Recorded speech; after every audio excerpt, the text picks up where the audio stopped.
brand new crown diamond.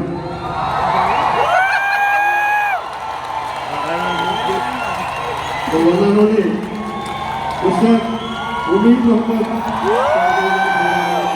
ഞാൻ പറഞ്ഞു വരുന്നത് ഒരേ മനസ്സോടുകൂടി 5 പേർ ഒരു സ്ഥലത്തിരിക്കുന്നുണ്ടെങ്കിൽ അവിടെ പുതുചരിത്രം പിറക്കും എന്നാണ് പറയുന്നത്. ഇത്രയും ആളുകൾ ഈ പൊരി വൈലത്തും AC കട്ട് ഓഫ് ആയി പോയിട്ടും ഇവിടെ ഇരിക്കുന്നുണ്ടെങ്കിൽ ഇവിടെ ഇരിക്കുന്ന ആളുകളുടെ ഉള്ളിലുള്ള എനർജി വെച്ചാൽ ലോകത്ത് ഇന്ന് വരെ എഴുതപ്പെട്ട ഏത് ചരിത്രവും തിരുത്തി കുറിച്ചിരിക്കും. അതാണ് സംഭവിക്കുന്നത്. ഹൈലൈറ്ററിന്റെ വളർച്ച നെക്സസിന് മുമ്പും ശേഷവും ഇതായിരിക്കും. After Christ or before Christ എന്ന് പറയുന്നത് പോലെ ജീവിക്കാൻ കഴിയാത്ത ഒരു പ്രയാസങ്ങളും ദൈവം തരില്ല. ബൈബിൾ വചനമാണ് സുഭാഷിതങ്ങളിൽ. ആകാശത്തിലെ പറവകൾ വിതയ്ക്കുന്നില്ല, കൊയ്യുന്നില്ല, ധാന്യപ്പുരയിൽ ശേഖരിച്ചു വെക്കുന്നില്ല, എന്നാൽ ഇവയിലൊന്നും പട്ടിണി കിടക്കുന്നില്ല. പെറ്റമ്മ നിന്നെ മറന്നാലും നിന്നെ ഞാൻ മറക്കില്ല, നിന്നെ ഞാൻ എന്റെ ഉള്ളം കയ്യിൽ രേഖപ്പെടുത്തിയിരിക്കുന്നു. നിന്നെ കുറിച്ച് എനിക്ക് മികച്ച പദ്ധതികളുണ്ട്. അന്വേഷിപ്പിൻ, കണ്ടെത്തും, മുട്ടുവിൻ, തുറക്കപ്പെടും എന്നാണ് ബൈബിൾ ഉദ്ഘോഷിച്ചത്. എന്റെ പ്രിയപ്പെട്ട സുഹൃത്തുക്കളെ, മൈ ലൈഫ് സ്റ്റൈൽ ഒരു ഫാമിലിയാണ്. ഞാൻ ഈ ഒരു വൈകിയ വേളയിൽ കൂടുതലൊന്നും പറയേണ്ട ആവശ്യമില്ല. എന്തുകൊണ്ടാണ് നിങ്ങൾ വിചാരിച്ചാലും മൈ ലൈഫ് സ്റ്റൈൽ ബിസിനസ്സിൽ വിജയിക്കാൻ കഴിയുമെന്ന് ഞാൻ ഉറപ്പിച്ചു പറയുന്നു. ഈ ബിസിനസ്സിൽ 5 കാര്യങ്ങൾ, 5P എന്നാണ് പറയുന്നത്. ഒന്നാമത്തത് പ്രൊമോട്ടേഴ്സ് ആണ്. എനിക്ക് മുമ്പ് ഇവിടെ സംസാരിച്ചു പോയ അദ്ദേഹത്തെ ഞാൻ ഗുരുതുല്യരായിട്ടാണ് കാണുന്നത്. മഹാനായ കബീർദാസ് ബീഹാറിൽ ഒരു തുണിയലക്കുകാരന്റെയും തുണി അലക്കുകാരിയുടെയും മകനായി വളരപ്പെടേണ്ടി വന്ന കബീർദാസ്, അദ്ദേഹം ലോകത്തിന് സംഭാവന ചെയ്തൊരു വലിയ ദോഹയുണ്ട്. ദോഹ എന്ന് പറഞ്ഞാൽ 2 വരി കവിതയാണ്. ഗുരു ഗോവിന്ദ് ദോ ഖടേ കാക്കെ ലാഖു പായ് ബലിഹാരി ഗുരു ആപ്നെ ഗോവിന്ദ് ദിയോ ബദായ്. ഇതിന്റെ അർത്ഥം എന്ന് പറഞ്ഞാൽ എന്റെ ഗുരുവും ഈശ്വരനും മുമ്പിൽ വന്ന് നിന്നാൽ ഞാൻ ആരുടെ ചരണമായിരിക്കും ആദ്യം സ്പർശിക്കുക അല്ലെങ്കിൽ നമസ്കരിക്കുക. കബീർദാസ് പറഞ്ഞത്, ഞാൻ എന്റെ ഗുരുവിന്റെ ചരണം ആദ്യം സ്പർശിക്കും. കാരണം ആ ഗുരുവില്ലായിരുന്നെങ്കിൽ ഈശ്വരൻ എന്തായിരുന്നെന്ന് ഞാൻ അറിയുന്നില്ലായിരുന്നു. ലോകത്തെ സമുദ്രത്തിലെ വെള്ളം മുഴുവൻ മഷിയാക്കിയാലും, ലോകത്തിലെ മുഴുവൻ മരങ്ങളും പേനയാക്കിയാലും, ലോകം മുഴുവൻ പേപ്പറാക്കിയാലും ആ ഈശ്വരന്റെ ചൈതന്യം വർണ്ണിക്കാൻ പറ്റില്ല എന്നാണ് പറഞ്ഞത്. സുഹൃത്തുക്കളെ, ഞാനും നിങ്ങളും ദൈവത്തിന്റെ അതേ മക്കളാണ്. നമുക്ക് ജനിക്കാൻ മാതാപിതാക്കൾ ആവശ്യമായി വന്നത്. ഞാൻ ജനിച്ചത് ഇപ്പോൾ എന്നോടൊപ്പം നടന്നു വന്ന, ഞാൻ കൈപിടിച്ചു കൊണ്ടുവന്നത് ആസിയ ബീവി എന്ന് പറയുന്ന ആ വ്യക്തിയുടെയും ഇബ്രാഹിം എന്ന് പറയുന്ന വ്യക്തിയുടെയും 2ാമത്തെ മകനായിട്ടാണ്. ഞാൻ ജനിച്ചത് അവരുടെ തീരുമാനമായിരുന്നു. എനിക്കൊരു സ്വപ്നമുണ്ടായിരുന്നു, ഇമോഷണൽ ഡിസിഷൻ. എന്റെ ഫാദർ മരണക്കിടക്കിലായ സമയത്ത് ഞാൻ പ്രാർത്ഥിച്ചത്, ഇദ്ദേഹം ഈ ലോകത്ത് നിന്ന് യാത്ര പറയുന്നതിന് മുമ്പ് ഈ ബിസിനസ്സിൽ എനിക്ക് ക്രൗൺ ഡയമണ്ട് ആക്കണം. എനിക്കത് സാധിച്ചില്ല. പക്ഷേ നമ്മൾ പറയാറുണ്ടല്ലോ, ശരീരം മാത്രമേ പോകാറുള്ളൂ, ആത്മാവ് ഒരിക്കലും പോവില്ല.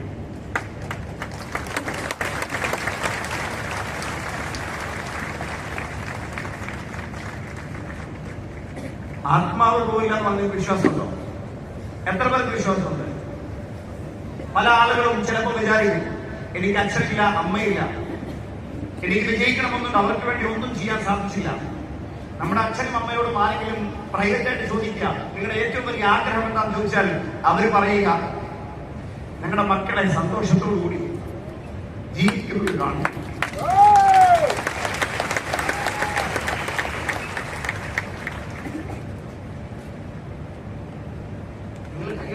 ഞാൻ കരഞ്ഞോണ്ടിരിക്കുന്നു.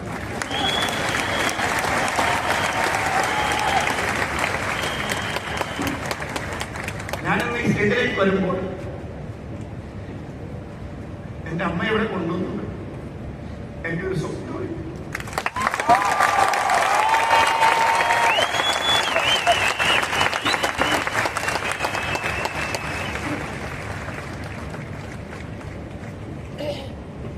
ഞാനിന്ന് കേരളത്തിലെ ഒരു ക്രൗൺ ഡയമണ്ട്. പക്ഷേ എന്റെ യഥാർത്ഥ ശക്തിയുടെ 10% പോലും ഞാൻ ഉപയോഗിച്ചിട്ടില്ല.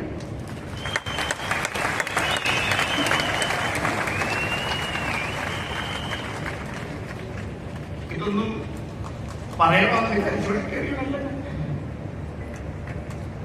കൈയടിച്ച നിങ്ങൾക്ക് കൊള്ളാം.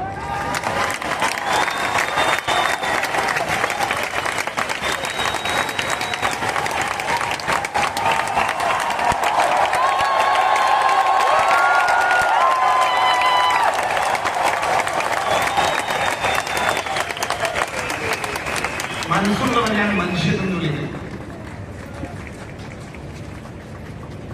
ഈ ലോകത്തെ ഏറ്റവും വലിയ ചലഞ്ച് മനസ്സില്ലാത്ത മനുഷ്യനാണ്. ഞാൻ പറയുന്നത് നിങ്ങൾ ശ്രദ്ധിച്ചു കഴിയും. ഇത്രയും വൈകിയെന്ന് എനിക്കറിയാം. പക്ഷേ നിങ്ങളുടെ ഉള്ളിലുള്ള ശക്തി ഒന്ന് തിരിച്ചറിഞ്ഞാൽ ലോകത്ത് സംഭവിക്കുന്നത് 10,000-കണക്കിന് കുടുംബങ്ങൾ രക്ഷപ്പെടും. നിങ്ങളുടെ വിഷയം നിങ്ങളെ മാത്രമല്ല, ലക്ഷക്കണക്കിന് കുടുംബങ്ങളെ രക്ഷപ്പെടുത്തുന്ന തീരുമാനമാണ്. ആ ഒരു തീരുമാനം എടുത്തുകൊണ്ട് വേണം ഈ ഹോള് വിട്ടുപോകാൻ.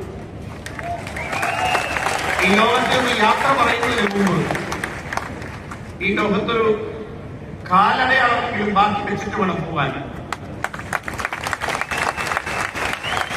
1000 വർഷം കഴിഞ്ഞാലും ഇങ്ങനെ ഒരു മനുഷ്യൻ ജീവിച്ചിരുന്നു എന്ന് ലോകം പറയണം. രാഹുൽ ഗാന്ധിയുടെ 5 തലമുറ എല്ലാവരും പറയും. സ്വന്തം അച്ഛന്റെ 2 തലമുറ, സ്വന്തം അമ്മയുടെ 4 തലമുറ ഓർക്കില്ല. കാരണം എന്താ? അവരങ്ങനെ ഓർക്കത്തക്ക ഒന്നും ചെയ്തിട്ടില്ല. അതുകൊണ്ട് നമ്മൾ തീരുമാനമെടുക്കണം.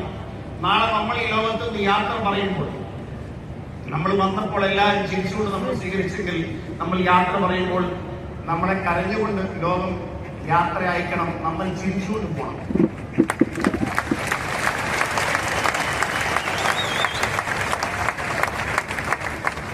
ഞാനും ആഗ്രഹിക്കുന്നത് ഞാനിത് നേടുന്നു എന്നുള്ളതല്ല. ഞാനറിഞ്ഞ ഏറ്റവും നല്ല പരിഭാഷ നിങ്ങൾ എത്ര വലിയ വീട് വെച്ചു എന്നുള്ളതല്ല, നിങ്ങൾ എത്ര കാറുകൾ വാങ്ങി എന്നുള്ളതല്ല, നിങ്ങൾ എത്ര സമ്പാദിച്ചു എന്നുള്ളതല്ല, മറിച്ച് നിങ്ങൾ മൂലം എത്ര ആളുകൾ വീട് വെച്ചു,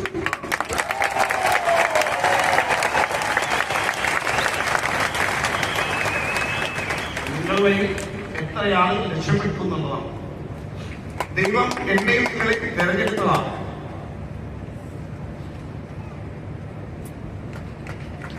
രാജസ്ഥാനില് ജോധ്പൂരിനടുത്ത് സാച്ചോർ അല്ലെങ്കിൽ ഝാലൂർ മാർവാഡ് എന്നറിയപ്പെടുന്ന ഒരു സ്ഥലമുണ്ട്. ആ മാർവാഡ് ദേശത്തിൽ ജനിച്ച് വളർന്ന് ജീവിതത്തിൽ വിജയിക്കാനായി ചെന്നൈയിൽ കുടിയേറിയ, ബിസിനസ് ചെയ്യാൻ വേണ്ടി സ്വന്തം നാടും വീടും വേണ്ടപ്പെട്ടവരൊക്കെ ഉപേക്ഷിച്ച് കുടിയേറി വന്ന ഒരു വലിയ സക്സസ്ഫുൾ ബിസിനസ് കുടുംബത്തിലെ വ്യത്യസ്ത ചിന്താഗതിയുള്ള ഒരു വ്യക്തി. ശിവഖേര അദ്ദേഹത്തിന്റെ പുസ്തകത്തിൽ പറഞ്ഞതുപോലെ, winners never do different things, they do things differently. അങ്ങനെ വ്യത്യസ്തമായി എന്തെങ്കിലും ചെയ്യണമെന്ന് സ്വപ്നമായി നമ്മുടെ ഗ്രേറ്റ് മെന്റർ അദ്ദേഹം ഈ ഒരു യാത്ര തുടങ്ങുമ്പോൾ ഇത്രയും വലിയ പുരുഷാരമൊന്നും അദ്ദേഹം മുമ്പിൽ കണ്ടിട്ടുണ്ടാവില്ല. വ്യത്യസ്തനാകണമെന്ന ചിന്തയാണ് അദ്ദേഹത്തെ തുടങ്ങിയതെങ്കിൽ, ഞാൻ ആദ്യമായി അദ്ദേഹത്തെ കാണുമ്പോൾ അദ്ദേഹത്തിന്റെ വായിൽ നിന്നൊരു വാക്കുണ്ട്, അതൊക്കെ ഇൻസ്പയർ ചെയ്യും.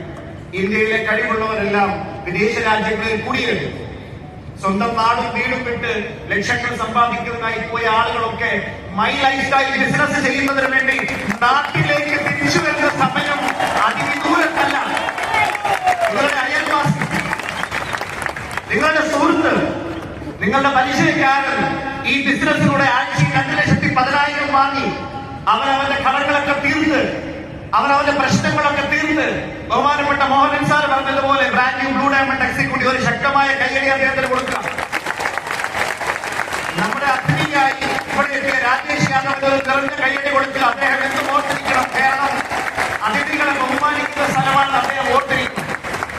ആ കയ്യടി ഒന്നും കൊണ്ട് പറ്റില്ല. അടിക്കുന്നുണ്ടെങ്കിൽ നന്നായി കഴിയും. കൈയടിച്ചിട്ട് ഒരാളുടെയും കൈ ഒഴിഞ്ഞിട്ടില്ല. കൈയടിച്ചിട്ട് ഒരാളുടെയും കൈ ഒഴിഞ്ഞിട്ടില്ല. ഒരു ദിവസം 300 പ്രാവശ്യം ഹൃദയം പറഞ്ഞ് കൈയടിച്ചാൽ ഹാർട്ട് അറ്റാക്ക് ഉണ്ടാവില്ല. നമ്മുടെ നിരക്കുള്ള ജീവിതത്തിൽ ആഹാരം കഴിക്കാനോ സമയത്ത് ആഹാരം കഴിക്കാനോ സമയത്ത് ഉറങ്ങാനൊന്നും സാധിക്കില്ല. എന്നാൽ ആവേശത്തോടെ 300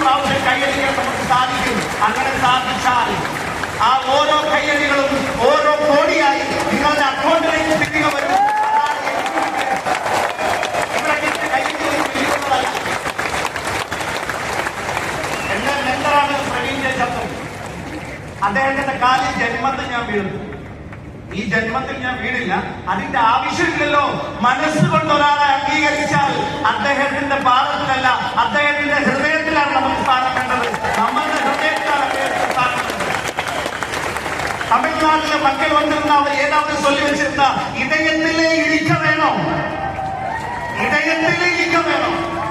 எப்படின்னா ஹனுமான் சுவாமிகளோட மனசுல ஸ்ரீராமனும் சீதாதேவியும் எப்படி இருந்திருந்தா அப்படி இருக்க வேணும். ஸ்ரீராமன் ലക്ഷ്മണനോട് ലക്ഷ്മണ കാണ്ഡത്തിൽ കുഞ്ചത്തെഴുത്തച്ഛന്റെ കിളിപ്പാട്ട് രാമായണത്തിൽ പറയുന്നുണ്ട്. എന്താ പറഞ്ഞേ? ഭോഗങ്ങളെല്ലാം ക്ഷണപ്രഭാചഞ്ചലം വേഗേണ നഷ്ടമായുസ്സുമോർക്കമി വഹനി സന്തപ്ത ലോഹസ്താംബുബിന്ദുന സന്നിധം മധ്യജന്മം ക്ഷണഭംഗുരം ചക്ഷുശ്രവണകളസ്തമാം ദർദുരം ഭക്ഷണത്തിനപേക്ഷിക്കുമ്പോൾ കാലാഹിത പരിഗ്രസ്തമാം ലോകവും ആലോക ചേതസാ ഭോഗങ്ങൾ തേടും. പാന്തർ പെരുവഴി അമ്പലം തന്നിൽ താന്തരായി കൂടി വിയോഗം വരും പോലെ. ഇതിലൊക്കെ എന്താ പറഞ്ഞേ? ഒരു ചുട്ടുപടിച്ച ലോഹത്തിൽ ഒരു തുള്ളി വെള്ളം വീണാൽ അത് ബാഷ്പമാകുന്ന സമയമുള്ളൂ നമ്മുടെ ജീവിതം. പാമ്പിന്റെ വായിരിക്കുന്ന തവള ഇരപിടിക്കേണ്ടായി നാട്ടു പുറത്തിടുമ്പോൾ അതിനറിയില്ല താൻ ഇരിക്കുന്നത് പാമ്പിന്റെ വായിലാണ്. ആ പാമ്പിന്റെ വായിലിരിക്കുന്ന തവള ഭക്ഷണത്തിന് അപേക്ഷിക്കുന്നത് പോലെയാണ് ഈ ലോകത്ത് മനുഷ്യൻ അവന്റെ ആഗ്രഹങ്ങൾ, കാമം, ക്രോധം, മോഹം, ലോഭം, ഈ പഞ്ചമായകൾ ഇത് വെച്ചിട്ട് ഇതിൽ നിന്ന് മുക്തിയാവുക എന്നുള്ളതാണ് സനാതന ധർമ്മത്തിലെ മുക്തിയുടെ പരിഭാഷ. അതിനുവേണ്ടിയാണ് മെഡിറ്റേഷൻ, അതിനുവേണ്ടിയാണ് യോഗ, അതിനുവേണ്ടിയാണ് നമസ്കാരം, അതിനുവേണ്ടിയാണ് കുർബാന, അതിനുവേണ്ടിയാണ് അമ്പലത്തിലെ അർച്ചന. ഞാൻ പറയുന്നത് നമ്മുടെ ഉള്ളിലെ ഈ ദൈവത്തിന്റെ ശക്തി തിരിച്ചറിഞ്ഞ് നമ്മുടെ തലച്ചോറിന്റെ നിയന്ത്രണത്തിലാണ് നമ്മുടെ ശരീരത്തിൽ ഈ ആത്മാവ് വസിക്കുമ്പോൾ ദൈവം ഉണ്ടാകുന്നു. നമ്മുടെ ഉള്ളിലെ ഈ ആത്മാവിന്റെ ശക്തി തിരിച്ചറിഞ്ഞ് നമ്മളൊന്ന് പ്രവർത്തിച്ചാൽ, ഞാൻ പറയുന്നത് പ്രവീൺ ചന്ദ്രൻ സാറിന്റെ വചനമാണ്, crown ambassador just a peanut, it's just a chocolate. Are you excited? Are you excited? Yes. Are you excited? Yes. പൊളിഞ്ഞ് പറക്കണം. Are you excited? Yes. ഈ ആവേശം ഫീൽഡിൽ കാണിക്കണം. Today is the beginning of my life. ഇതാണ് ഞാൻ പറഞ്ഞുകൊണ്ട് ഈ ഹോളിൽ കയറിയത്. ഇന്നെന്റെ തുടക്കമാണ്. Your past is the biggest journey for your future. Crown diamond ആണ് മൊബൈൽ. ഇതാണ് എന്റെ ശത്രു. ഞാൻ ഇന്ന് വെറും സീറോയാണ്. ഈ സീറോയിൽ നിന്ന് തുടങ്ങി ഞാൻ ഹീറോ ആകും. ഷമ്മി പറഞ്ഞതുപോലെ ഷമ്മി വെറും ഹീറോ ആണെന്ന് ഷമ്മി ഹീറോ ആണ്. ഷമ്മി ഹീറോ ആണെങ്കിൽ ഞാനും നിങ്ങളും ഹീറോയാണ്. നിങ്ങളെപ്പോലെ ഒരാളെ നിങ്ങൾ ഈ ലോകത്ത് കാണിക്കാവോ? ഒരേ അച്ഛനും അമ്മയ്ക്കും പറഞ്ഞ 3 മക്കളുണ്ടെങ്കിൽ 3 വ്യത്യസ്ത ധ്രുവങ്ങളിലാണ്. 3 പേരുടെയും ചിന്ത 3 തലത്തിലാണ്. 3 പേരുടെയും വാക്കുകൾ വ്യത്യസ്തമാണ്. 3 പേരുടെയും ബോഡി ലാംഗ്വേജ് വ്യത്യസ്തമാണ്. That means God created you unique. You have to do something very unique. If you are not doing that, you didn't nothing. You couldn't do anything. That means that will affect the equilibrium or the balance of the world. അതിന് സമാധാനം പറയാതെ ഖുർആൻ പരിചയപ്പെടുത്തിയത് കുല്ലു നഫ്സിൻ ദാഇഖത്തുൽ mouth. മരണത്തിന്റെ രുചി അറിയാത്ത ഒരാത്മാവ് പോലും ഈ ലോകത്ത് നിന്ന് പോവില്ല എന്നാണ് പറയുന്നത്. നായകീയ അഭിമുഖീകരിക്കാതെ ഒരാത്മാവ് പോകില്ല എന്നാണ് പറയുന്നത്. അന്യൻ എന്ന സിനിമയിൽ വിക്രം ഗരുഡ പുരാണത്തിലെ കുറെ കാര്യങ്ങൾ ലോകത്ത് കാണിക്കുന്നുണ്ട്. നരകത്തിലെ ദണ്ഡനങ്ങളെ കുറിച്ചും സ്വർഗത്തിലെ സൗഭാഗ്യങ്ങളെ കുറിച്ചും. എനിക്ക് നിങ്ങളോട് പറയാനുള്ളത്, ഞാനും നിങ്ങളും വന്നിരിക്കുന്നത് ലോകത്തിലെ ഏറ്റവും ബെസ്റ്റ്, മറ്റുള്ളവർ നന്മയാഗ്രഹിക്കുന്ന ഏറ്റവും മികച്ച പ്ലാറ്റ്ഫോമിലാണ്. മികപ്പൊരുമയാണ് വായ്പയില് മികപ്പൊരുമയാണ് വായ്പൈ കളച്ചിട്ട്. അതുതാണ് my life style. My life style और my lifestyle का slogan, it's my life, it's my style. നിറഞ്ഞ വഴികളായി ടെൻഷൻ ഇല്ലാതെ ജീവിക്കാൻ ഒരാൾക്കും കഴിയില്ല. ടെൻഷൻ ഇല്ലാത്ത ദിവസം തീരുമാനിക്കുന്നതാണ് നമ്മുടെ മരണം. അതുകൊണ്ട് മരിക്കുന്നതിന് മുമ്പ് റെസ്റ്റ് എടുക്കുന്നതിനെ കുറിച്ചല്ല ചിന്തിക്കുന്നത്. സ്വാമി വിവേകാനന്ദൻ പറഞ്ഞതുപോലെ, no rest till I am the best, no rest till I am the best. No rest. ഞാൻ പഠിച്ച പുസ്തകങ്ങൾ എന്നെ പഠിപ്പിച്ചത് ലോകത്തിലെ ഏറ്റവും കൂടുതൽ സാധ്യതയുള്ള ഡയറക്ട് സെല്ലിംഗിൽ ഇന്ത്യയിൽ നമ്മൾ വിചാരിച്ചാൽ മാസത്തിൽ 50 കോടി രൂപ സമ്പാദിക്കാം, മാസത്തിൽ 100 കോടി രൂപ സമ്പാദിക്കാം. ഞാനിവിടെ വന്ന് സംസാരിക്കുന്നുണ്ടെങ്കിൽ എനിക്കിപ്പോ തരുന്ന ഈ 50 ലക്ഷം നക്കാപ്പിച്ച കാശോട്ടല്ല കൈലാസം. ഈ 50 ലക്ഷം നക്കാപ്പിച്ച കാശോട്ടല്ല. ഞാൻ ഈ ബിസിനസ് ചെയ്യുന്നത് എന്റെ കൂടെയുള്ള 10,000ങ്ങൾ 1 കോടിക്ക് പുറത്ത് വാങ്ങണമെന്നുള്ള സ്വപ്നത്തിലാണ് ഞാൻ. അതെന്റെ ജീവിത നിയോഗമാണ്, അതെന്റെ ജീവിത ലക്ഷ്യമാണ്. ആ ലക്ഷ്യത്തിൽ ഞാൻ മരിച്ചില്ലാതെ. എന്തുകൊണ്ടാണെന്ന് വെച്ചാൽ എന്റെ മരണം എന്റെ കയ്യിലല്ല, എന്റെ ജനനം എന്റെ കയ്യിലല്ല എന്നതുപോലെ. പക്ഷെ അതുകൊണ്ടുള്ള ജീവിതം, ആ 3 അക്ഷരമുണ്ടല്ലോ, ആ 3 അക്ഷരം യഥാർത്ഥത്തിൽ ഒന്നറിഞ്ഞ് ജീവിച്ചാൽ ഒരു നല്ല മകനാകാം, ഒരു നല്ല സഹോദരനാകാം, ഒരു നല്ല അച്ഛനാകാം, ഒരു നല്ല ഭർത്താവാകാം, ഒരു നല്ല ഭാര്യയാകാം. അങ്ങനെ ആഗ്രഹമാണോ? ഒന്ന് കൈവെക്കോ. ആ ശബ്ദം പുറത്തേക്ക് വരട്ടെ. അല്ലെങ്കിൽ മതിയട്ടെ. ഉടനെടുക്കുന്ന വഴി മാറിപ്പോട്ടെ. ആകാശത്ത് നിന്ന് തീമഴ പെയ്യട്ടെ. നിങ്ങൾ മുന്നോട്ട് വെച്ച കാലം നിങ്ങൾ പിന്നോട്ട് വെക്കാൻ പാടില്ല. 2,10,000 മൈൽ ലൈഫ് സ്റ്റൈൽ തരുമെന്ന് നിങ്ങൾ പറഞ്ഞിട്ടുണ്ടെങ്കിൽ, കഴിവുള്ളവരാണെന്ന് വിചാരിക്കുന്നുണ്ടെങ്കിൽ വാങ്ങി കാണിക്കണേ. എത്ര പേർക്ക് വിശ്വാസമുണ്ട് അവരവരിൽ? കമ്പനിയുടെ പ്രോഡക്റ്റ് അതിലേക്ക് കിടക്കുന്നതെന്ന് പറയാം. ഞാൻ ഈ കമ്പനിയിൽ ഏറ്റവും അധികം സ്നേഹിക്കുന്ന ഒരു വ്യക്തിയുണ്ട്. അതെന്റെ മൂത്ത സഹോദരനാണ് mister Kailash Bhattan, CEO of the company. वो तो भाड़ में जाए. ആർക്ക് എന്നെ അറിയാം, എനിക്ക് ആരെ അറിയാം. അതാണ് എന്റെ വിശ്വാസം. നാളെ അതാണ് എന്റെ വിഷയം. ഭഗവാനെ നേരിടുന്ന വഴിയൊന്നുമില്ല എന്ന് പറയുന്നത് പോലെ കലാസാറിനോട് ഞാൻ ദേഷ്യം വന്നാൽ നന്നായിട്ട് ദേഷ്യപ്പെടും. അങ്ങനെ എന്ത് വിചാരിച്ചാലും 2 ചുക്കാണ്. തമിഴ്നാട്ടിൽ പോയിട്ട് പറിച്ചുകളെ അറിയാൻ വേണ്ടിയിട്ടല്ല ഞാൻ പറയുന്നത്, ഇത്ര മാത്രമേ ഉള്ളൂ. കാരണം എന്റെ ഹൃദയത്തെ എന്നേക്കാൾ നന്നായിട്ട് അറിയാവുന്ന വ്യക്തിയാണ് മിസ്റ്റർ കൈലാഷ് ഭട്ടൻ. ഞാൻ പറയുന്നത്, പ്രവീൺ ചന്ദ്രൻ സാർ ഈ ബിസിനസ്സിൽ വന്നിട്ടുണ്ടെങ്കിൽ, അദ്ദേഹം ഒരു സ്വപ്നം കണ്ടിട്ടുണ്ടെങ്കിൽ അത് നേടിയേ ഇറങ്ങൂ എന്ന ചിന്തയുള്ള വ്യക്തിയാണ്. 24 മണിക്കൂറും അതിനുവേണ്ടി മാത്രം ചിന്തിക്കുന്ന വ്യക്തിയാണ്. തന്റെ കൂടെ നിൽക്കുന്ന സൈന്യത്തെ അതിനുവേണ്ടി നയിക്കുന്ന വ്യക്തിയാണ്. ഇവിടെ ബോബി സാറും രവി സാറും നിങ്ങൾ ഉറങ്ങി കണ്ടിട്ടുണ്ടോ? കഴിഞ്ഞ കുറെ ആഴ്ചകളായിട്ട് ഞാൻ ഇടയ്ക്കിടയ്ക്ക് വിളിച്ച് നല്ല കൊട്ടുകൊട്ടു അനുഭവിക്കണേ. കഴിഞ്ഞ ജന്മത്തിൽ പൊലിച്ചുകൂട്ടിയ പാപങ്ങളൊക്കെ അനുഭവിച്ചു നിനക്ക് ഓട്. അവരെ കാണിക്കുന്ന ആത്മാർത്ഥതയുണ്ടല്ലോ, അത് 9 മുതൽ 5 മണി വരെയുള്ള ആത്മാർത്ഥതയല്ല, 24/7 ഉള്ള ആത്മാർത്ഥതയാണ്. Because company infused the thought process in every staff members. അവർ മൈ ലൈഫ് സ്റ്റൈൽ ഫാമിലിയാണ്. അതുകൊണ്ടാണ് it's my life, it's my style എന്ന് പറയുന്നത്. സമയക്കുറവുകൊണ്ട് ഞാൻ ദീർഘിപ്പിക്കുന്നില്ല. പ്രോഡക്റ്റ് ഡോക്ടർ DV എന്നതാണ് പരിചയപ്പെടുമ്പോൾ സ്റ്റേജിൽ അദ്ദേഹം എന്ത് വിളിച്ചു പറഞ്ഞാലും ഞാൻ ഇൻസ്പയർ ആയിട്ടില്ല. സ്വസ്ഥസ്യ സ്വസ്ഥരക്ഷണം അതുലസ്യ വികാരപ്രശമനം എന്നൊക്കെ പറയുമ്പോൾ സംസ്കൃതം പഠിച്ച, ഹിന്ദി പഠിച്ച എനിക്കത് മനസ്സിലായിട്ടുണ്ട്. പക്ഷെ അദ്ദേഹത്തോട് ഞാൻ ചോദിച്ചു, 67 വയസ്സായ താങ്കൾ എന്തുകൊണ്ടാണ് മൈ ലൈഫ് സ്റ്റൈലുമായി അസോസിയേറ്റ് ചെയ്തത്? ആളുകൾ സരളമായ ഒരു മറുപടി ഇതാണ്, എനിക്ക് 67 വയസ്സ് കഴിഞ്ഞു, എനിക്കൊരു ഹൃദയത്തിൽ ഒരു അസുഖമുണ്ട്, ഒരു പ്രശ്നമുണ്ട്. ഞാൻ മരിച്ചു മണ്ണാകുന്നതിന് മുമ്പ് ഞാൻ പഠിച്ച ആയുർവേദത്തിന്റെ ശക്തി ലോകം മുഴുവൻ